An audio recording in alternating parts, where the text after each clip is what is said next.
Imaginez-vous face à un mammouth laineux de 6 tonnes avec des défenses de 5 mètres, armé uniquement d'une lance en bois et de pierres taillées. Comment des humains pesant à peine 60 kg ont-ils pu chasser et abattre les plus grands animaux terrestres de l'ère glaciaire sans aucune technologie moderne?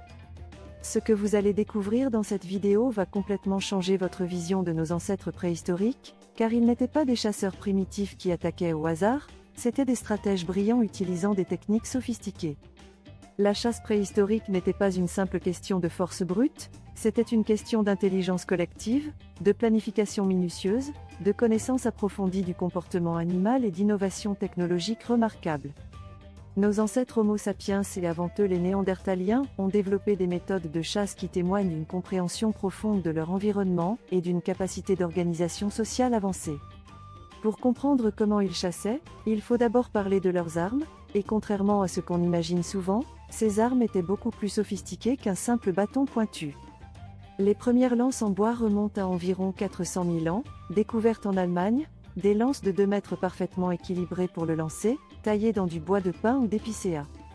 Mais la vraie révolution technologique est arrivée avec le propulseur, inventé il y a environ 30 000 ans, un dispositif génial qui transforme complètement l'efficacité de la chasse. Le propulseur est essentiellement un prolongement du bras qui multiplie la force et la vitesse de projection d'une sagaie, permettant d'atteindre des vitesses de 150 km/h et des distances de 150 mètres. Si vous trouvez cette histoire fascinante, prenez 2 secondes pour vous abonner à la chaîne et activer la cloche de notification, car nous publions une nouvelle vidéo tous les dimanches sur les découvertes scientifiques qui révèlent les capacités extraordinaires de nos ancêtres.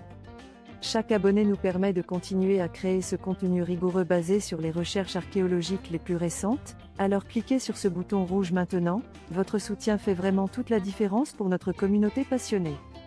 Puis il y a eu l'invention de l'arc et des flèches il y a environ 15 à 20 000 ans selon les régions, une technologie encore plus révolutionnaire permettant une précision et une portée supérieure. Les pointes de ces armes n'étaient pas de simples pierres, c'étaient des outils finement taillés dans du silex, de l'obsidienne ou d'autres roches dures, avec des bords tranchants comme des lames de rasoir. Certaines cultures préhistoriques enduisaient leurs pointes de flèches de poison extraits de plantes ou d'animaux venimeux, augmentant considérablement leur létalité même avec des blessures superficielles. Mais les armes seules ne suffisaient pas pour chasser un mammouth de 6 tonnes ou un bison de 1000 kg, il fallait des stratégies intelligentes et une coopération de groupe exceptionnelle.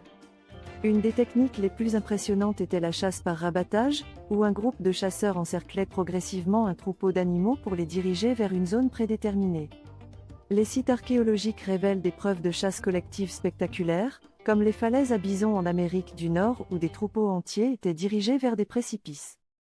En France, le site de Solutré contient les ossements de dizaines de milliers de chevaux accumulés au pied d'une falaise sur plusieurs millénaires, témoignage de chasse répétée utilisant le terrain comme piège naturel. Pour les mammouths, les chasseurs utilisaient probablement plusieurs méthodes selon les circonstances, cibler les individus jeunes, vieux ou malades séparés du troupeau, attendre qu'ils soient embourbés dans la neige profonde ou la boue.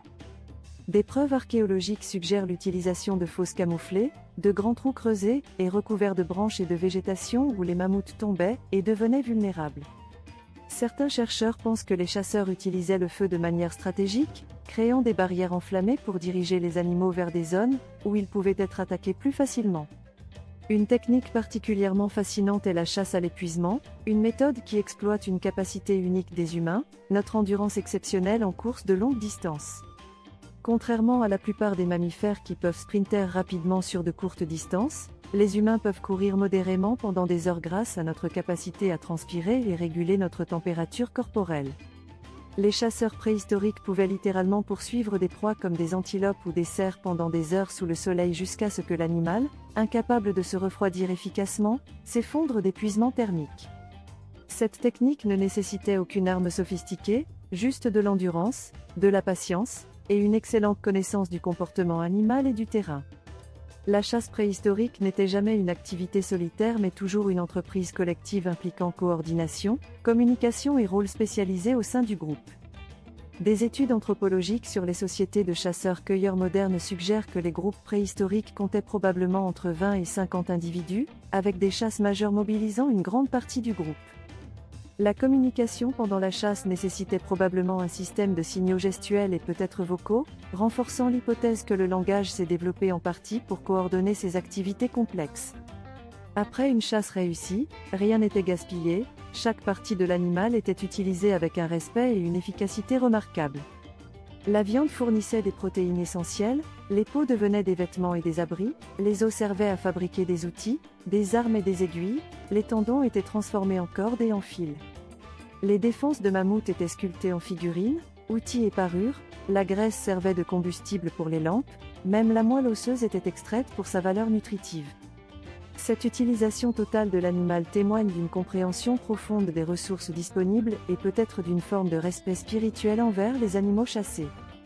De nombreuses cultures préhistoriques pratiquaient probablement des rituels de chasse avant et après la mise à mort, suggérés par des peintures rupestres montrant des scènes de chasse stylisées et des objets cérémoniels trouvés sur des sites de boucherie.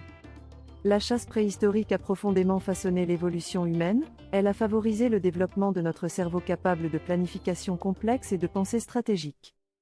Elle a renforcé la nécessité de la coopération sociale et du partage des ressources, jetant les bases des structures sociales humaines modernes. Elle a stimulé l'innovation technologique constante, chaque génération améliorant les outils et techniques transmises par la précédente.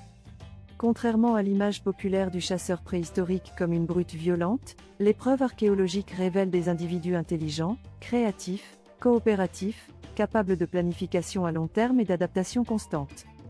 Les techniques de chasse préhistorique montrent que nos ancêtres compensaient leurs faiblesses physiques relatives par l'intelligence collective, la technologie et la compréhension approfondie de leur environnement naturel. Chaque fois que vous travaillez en équipe pour résoudre un problème complexe, vous utilisez des capacités cognitives développées en partie grâce aux défis de la chasse préhistorique, il y a des dizaines de milliers d'années.